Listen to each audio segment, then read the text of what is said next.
My family laughed at my pitch on Christmas. 4 years later, I owned 10% of the hospital Dad worked at for 20 years. Now they're trying to reach me. At his 65th birthday party, my father, Leonard Whitmore, looked straight at me and declared in front of dozens of relatives, friends, and colleagues. 3 made me proud. 1 made me check our DNA. Laughter exploded through the room. Glasses clinked. Someone slapped the table. And in that moment, I knew.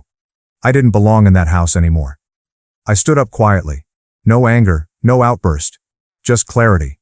I reached into my coat pocket, pulled out a sleek black envelope, the one that held notarized documents giving my father 10% equity in the very hospital where he had worked for 20 years.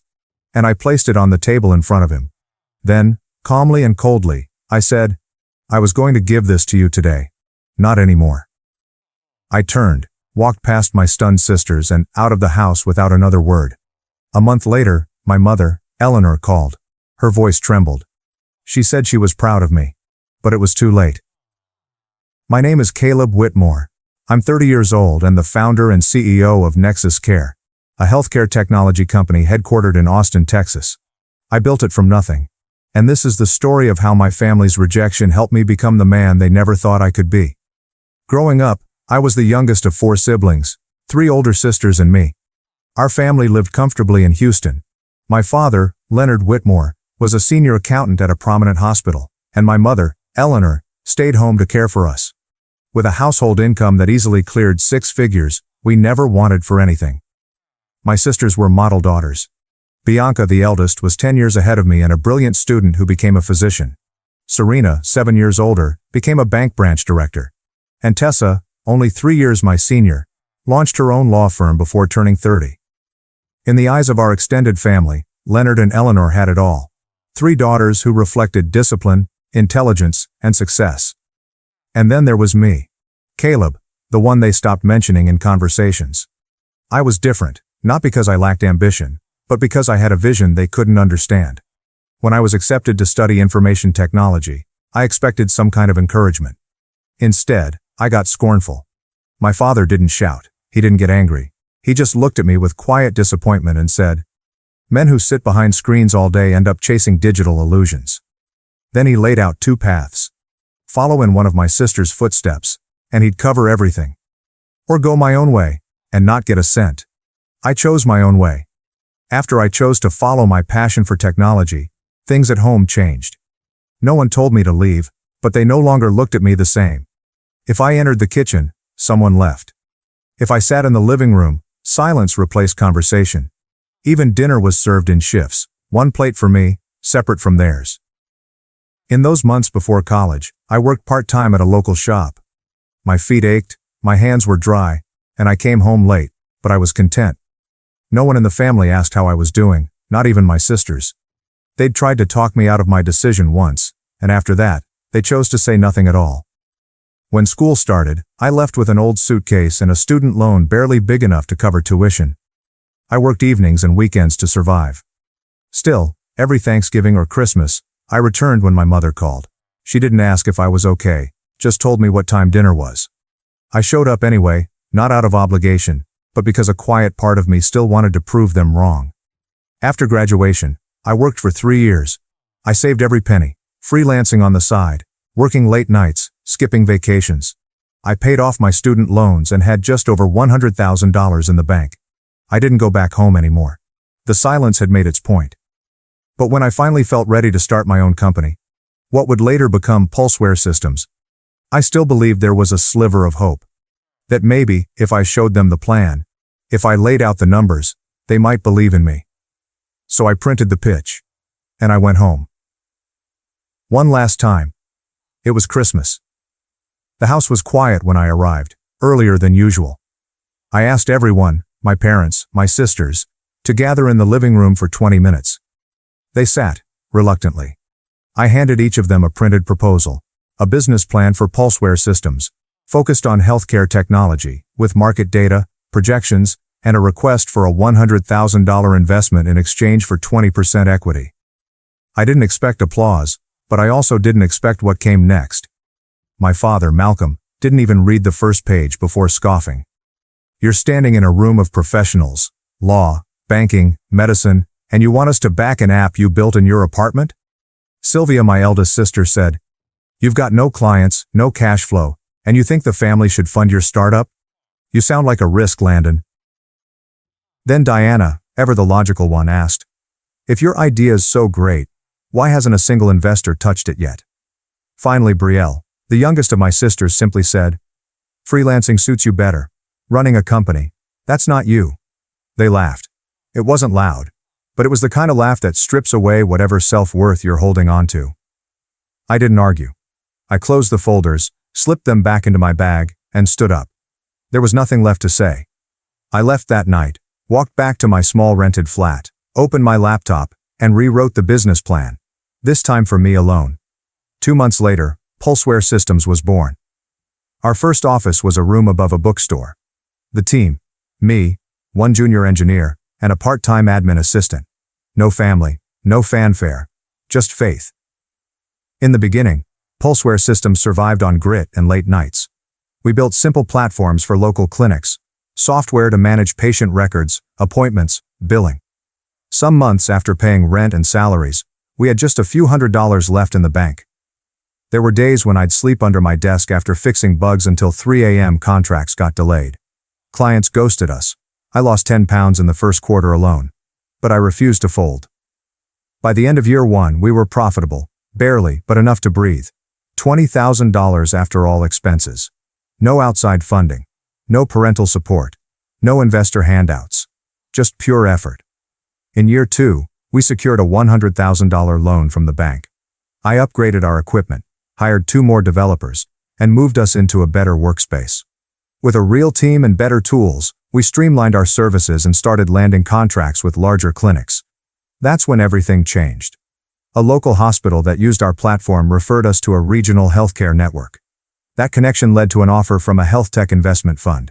By year 3, we signed a deal with a major hospital system. I didn't even celebrate. I just stared at the agreement, exhausted, but quietly proud. 2 weeks later, my financial advisor called me. Landon, based on your assets and projections, Pulseware is valued at $2.3 million. I sat there in silence. Then I smiled. Because the son they once called a failure, who they laughed at in a living room on Christmas, had just built a multi-million-dollar company with no help from any of them. And they had no idea. Despite Pulseware's success, I stayed quiet. I didn't post on social media. I didn't send anyone in my family updates. No calls, no, look what I did. I figured we were done. 2 parallel lines, never crossing again.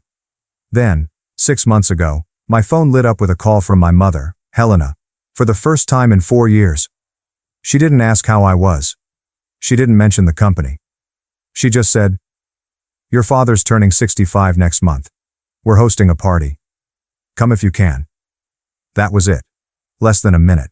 No warmth. No apology. Just logistics. Still, something flickered in me. An ember I thought had gone cold. I didn't know if it was hope or habit, but I said, sure. And then I got an idea. 3 months earlier, Pulseware had signed a landmark deal with North Shore Medical, a private hospital outside Austin, where my father Douglas had worked as an accountant for over 2 decades. When the contract was being finalized, I made a bold move. I want to convert our entire service fee into equity, I told the director. He leaned back and looked me in the eye. We know who you are, Mr. Shaw. If you're in, we'll never have to worry about outdated systems again. 3 weeks later, I was listed as a 10% strategic shareholder. So for my father's birthday, I printed the notarized equity transfer papers. I planned to give him a share in the hospital he once worked for. A silent way of saying, I never forget you, even when you forgot me. But what happened at that party made me realize. I was never invited back to be welcomed. I was invited to be reminded I still didn't belong. I arrived at the party around 10 a.m. The front yard of my childhood home was spotless, decorated simply but elegantly. I brought 3 bottles of vintage wine and, inside a black envelope, the legal documents transferring 10% equity of North Shore Medical to my father, Douglas Shaw. But I didn't plan to give it to him immediately. I wanted to see how they treated me first, to know if this was an olive branch or just social protocol. By 11 o'clock, the guests began arriving. Laughter filled the air. Distant relatives, old family friends, former co-workers, all chatting, sipping and smiling. A few recognized me. They offered brief nods and small talk. "So how's the tech stuff? Heard you started some company?" No one stuck around long enough to hear my answers. Then came the moment. My father Douglas stood up, raised his glass, and thanked the crowd. "I'm proud of my 3 daughters, Isla, Rowan and Camille. Each of them chose excellence. Medicine, banking, law." He beamed. The crowd clapped, glasses clinked. I sat quietly in a corner by the window, untouched wine in hand. But he wasn't finished. He looked directly at me. "3 made me proud," he said, pausing. "1 made me double-check our DNA." The room went still for a beat. Then came the laughter, uneasy but present. Polite chuckles. A few even clapped again. Some stared at me, waiting to see if I'd laugh too. I didn't. I stood up instead. Eyes turned. Forks dropped. The room fell into an expectant hush. My father, Douglas, leaned back in his chair, arms folded, expecting some kind of dramatic outburst. I didn't give him that. I looked around the room and spoke calmly, clearly, so everyone could hear. "I know not everyone here wanted to see me today. Maybe Mom only invited me so people wouldn't talk. But since I'm here, let me be clear." I turned to him. "You asked if I was switched at birth. Let me confirm, I'm not who you expected. I didn't go into medicine, finance, or law. But in the 8 years since I left, not one of you asked how I was doing." I opened my leather folder and pulled out the notarized equity documents. A few months ago, I became the 3rd largest shareholder in North Shore Medical, the same hospital where Dad worked for nearly 20 years. I held up the papers. "I was going to give you 10% of those shares today, lifetime dividends, a legacy gift. But after what you just said, I realize this family doesn't need what I've built." The room was deathly quiet now. A few guests leaned in to get a better look at the paperwork. My father reached out and grabbed the folder. His eyes scanned the document, his jaw twitching. Then he looked up at me, voice quieter, gaze uneasy. "So, what are you trying to prove?" I stared at him long enough for him to flinch. "I'm not trying to prove anything. I just wanted to show you I never stopped thinking about you. But after today..." I took the folder back, placed it gently into my briefcase and zipped it shut. "After today I'm canceling the transfer. First thing tomorrow morning." I turned to leave. And then paused. Louder now, for everyone to hear, I added, "You don't need to check the DNA, Dad. After today, consider that you no longer have a son." No shouting, no vengeance, just silence. I walked out, leaving behind gasps, bowed heads, and an open wound they never expected to feel. 3 days after I walked out of my father's birthday party, my phone rang. I had just finished a planning session for our 3rd quarter roadmap and was alone in my office, sorting documents for our upcoming move to the new Medlands headquarters. The name flashing across the screen, Evelyn, my mother. I let it ring 3 times before answering. Her voice was hoarse, softer than I remembered. "Logan," she began, hesitating. "I wanted to say sorry for what your father said. It wasn't right. He was just upset." I stayed silent. Not because I was angry, but because some apologies, when offered only after someone's been backed into a corner, lose their power. She continued, asking if I was eating well, telling me to take care of myself. Then the call ended. Later that night, while packing, I received a text from Rachel, my oldest sister. It read, "We were wrong. You're the only one who stood alone without anyone's help." I didn't reply. There was nothing left to say. A month after that night, I received an invitation to speak at a tech conference on startups in healthcare. It would be my first public talk since launching Medlands. I almost declined. But something in me knew it was time to speak, not to prove anything, but to finally share the truth behind my silence. I didn't wear a suit, didn't bring slides, just a name badge and a story. When it was my turn, I walked to the stage, looked out at the packed room, and told them how I built a company with $100,000 and no support. About the sleepless nights. The job I took not knowing if I could pay the next developer. The family dinner I walked away from with only my dignity. 2 days later, the story made the front page of a national business journal. The photo showed me standing in Medlands' conference room, surrounded by engineers, focused, still, alone. That evening while I was eating dinner, my phone buzzed. A message from my mother. "We're proud of you." I stared at it. Not with a smile, but with quiet finality.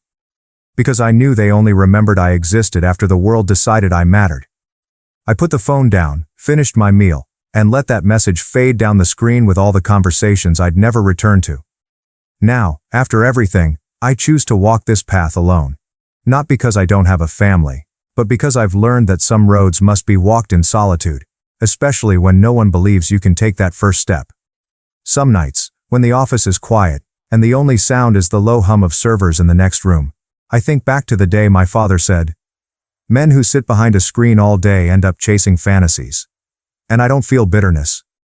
I feel gratitude, because it was that rejection, his doubt, my sister's laughter, their collective silence, that pushed me harder than I ever imagined. If they had said yes, maybe I would have played it safe. If they had supported me, maybe I wouldn't have worked through holidays and 3 a.m. bug fixes. If they had believed in me, maybe I would have never believed in myself the way I do now. I'm not telling this story to get back at them. I'm telling it to the ones who are doubted now, who are sitting in tiny apartments working part-time, going to class by day, and building dreams by night, for the ones whose families think they've strayed off the path. Let them think that. And let your work speak. One day, the very people who doubted you may whisper that they're proud. Only once the world has clapped first. You don't need to clap back. Just keep building. Because silence, when combined with perseverance, is louder than applause. And if you ever find yourself standing in a room full of relatives, hearing someone question whether you belong in that family, remember this. You get to choose who you are. You get to define your worth. And sometimes, walking away quietly is the loudest thing you'll ever do. Thanks for watching and diving into this wild family drama with me. If you love Reddit family drama, don't forget to subscribe and turn on notifications so you never miss the next one.